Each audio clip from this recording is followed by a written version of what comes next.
जो अधिकारी इनको दिया है कि ये 17 मुसलमान के नाम हैं करके बोल के, वो अधिकारी के ऊपर एक्शन लेना चाहिए। 204 में से 17 नाम कोई निकाल के देता है, इसका मतलब वो अधिकारी कम्युनल है। ये किसको बेवकूफ बनाना चाह रहे हैं? सतीश रेड्डी जो बोमनल्ली के एमएलए हैं, उनकी ऑफिस और उनके पीए का पूरा नाम आ रहा है। इनकी ऑफिस और इनके पीए का पूरा नाम वहां पे आ रहा है। बेड ब्लॉकिंग में इन्हीं के लोग फंसे हुए थे, इन्हीं के लोग बेड ब्लॉकिंग में गड़बड़ कर रहे थे और धंधा कर रहे थे। जो आईएएस ऑफिसर को मैन हैंडलिंग किया गया था बोमनल्ली में, ये इसी का नतीजा था। कि ये मदरसा है क्या? तो मैं क्या बोलूं, अगर ये 17 लोग काम कर रहे हैं तो मदरसा है, तो बाकी के 188 लोग जो काम कर रहे हैं उनके लिए मैं क्या करूं, ये मठा है? मानसिक तौर पे, दिमागी तौर पे ये सिक है, बीमार है आदमी।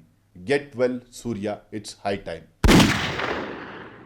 देखिए, तेजस्वी सूर्या का प्रेस कॉन्फ्रेंस मैंने देखा, वो मीडिया के लोगों का किसी भी सवाल का जवाब दे नहीं सक रहे थे। अब बहुत सारे सवाल एवेट कर रहे थे, छोड़ दे रहे थे, जवाब देना नहीं चाह रहे थे। पूरे हिंदुस्तान भर में जिस तरीके का क्रिटिसिज्म उनका हुआ, जिस तरह के आर्टिकल्स उनके ऊपर लिखे गए, जिस तरीके के एडिटोरियल्स उनके खिलाफ लिखे गए, जिस तरह से अलग अलग सेक्शन से लोग आके उनके खिलाफ खड़े रहे, जिस तरह से कंप्लेंट्स उनके खिलाफ किए गए पुलिस स्टेशन में, जिस तरह से कोर्ट में उनके खिलाफ जाने की बात हुई, इससे एकदम साफ जाहिर होता है कि हिंदुस्तान की जो अवाम, हिंदुस्तान की सेकुलर अवाम ऐसे पैंडमिक पीरियड में जिस तरह की हरकत तेजस्वी सूर्या ने की, उसकी बुरे तरह से उसकी मजम्मत की है, उसके खिलाफ खड़ी रही है, उसका विरोध की है। ये एक बहुत बड़ा पॉजिटिव पॉइंट है। अभी जो वो क्लैरिफिकेशन देने की कोशिश कर रहे हैं कि 17 नाम किसी ने दिया, इसका मतलब जो अधिकारी इनको दिया है कि ये 17 मुसलमान के नाम हैं करके बोल के, वो अधिकारी के ऊपर एक्शन लेना चाहिए। 204 में से 17 नाम कोई निकाल के देता है, इसका मतलब वो अधिकारी कम्युनल है, उसके ऊपर एक्शन लेना चाहिए। ये किसको बेवकूफ़ बनाना चाह रहे हैं? पूरी कहानी हम लोगों को पता है। हम लोगों ने बीबीएमपी के टॉप मोस्ट ऑफिशियल से हम लोगों ने मिले हैं। 4-5 दिन पहले से ये जाके वहाँ पे इसी तरह की हरकतें इनकी गैंग पूरी कर रही थी। बीबीएमपी साउथ के वॉर रूम को ये कब्जा करना चाह रही थी। ये चाह रही थी कि 204 सारे के सारे 204 लोगों को हटाया जाए, वॉर रूम इंचार्ज को हटाया जाए, इनके लोग बैठ के वहाँ पे बेड अलॉटमेंट करें। और ये क्यों चाह रहे थे, अब एकदम साफ है। सतीश रेड्डी जो बोमनल्ली के एमएलए हैं, उनकी ऑफिस और उनके पीए का पूरा नाम आ रहा है। इनकी ऑफिस और इनके पीए का पूरा नाम वहाँ पे आ रहा है। बेड ब्लॉकिंग में इन्हीं के लोग फंसे हुए थे, इन्हीं के लोग बेड ब्लॉकिंग में गड़बड़ कर रहे थे और धंधा कर रहे थे।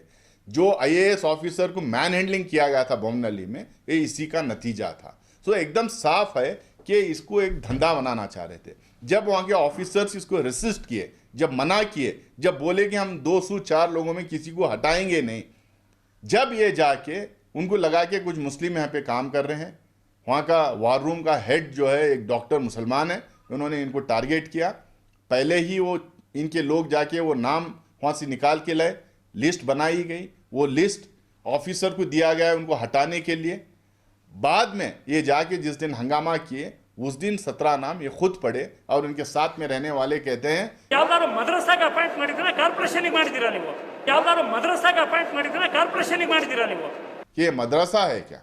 तो मैं क्या बोलूं, अगर ये 17 लोग काम कर रहे हैं तो मदरसा है, तो बाकी के 188 लोग जो काम कर रहे हैं उनके लिए मैं क्या करूं, ये मठा है? और कहते हैं कि हज कैंप है क्या? क्या मतलब है इलेक्टेड रिप्रेजेंटेटिव इस तरह की बात करने का? और एक ही मजहब के इतने लोग को क्यों लिए गए? अरे 204 में 17 लोग लिए। जिस स्टेट में 15-16% मुसलमानों की आबादी है, वो उतना परसेंट भी नहीं है जितने नाम आप लोग गिना रहे हैं। परसेंटेज के हिसाब से और ज़्यादा वहाँ पे होना चाहिए था। ये आदमी का दिमाग में फतूर भरा हुआ है।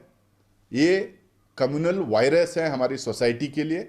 और ये बंदा, ये पहली बार अगर ये गलती किया होता और ये प्रेस कॉन्फ्रेंस में सफाई देता तो मैं मान लेता।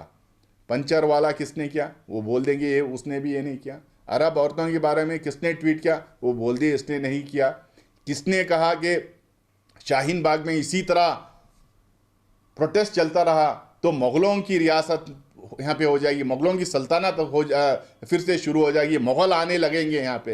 मतलब क्या बचकानी हरकत करते हैं, क्या बात करते हैं। एजुकेटेड लोग हैं, आज डेमोक्रेसी है, डेमोक्रेटिक गवर्नमेंट है, दुनिया में क्या हो रहा है, मुग़लों आ जाएंगे। मतलब ये जो है मानसिक तौर पे, दिमागी तौर पे ये सिक है, बीमार है आदमी, बिल्कुल बीमार है। इसको मैं इतना ही कहूँगा, सारी चीज़ देने के, मैं छोटी छोटी बात में जाना नहीं चाहूँगा, बस इतना ही मैं कहूँगा, get well Surya, it's high time.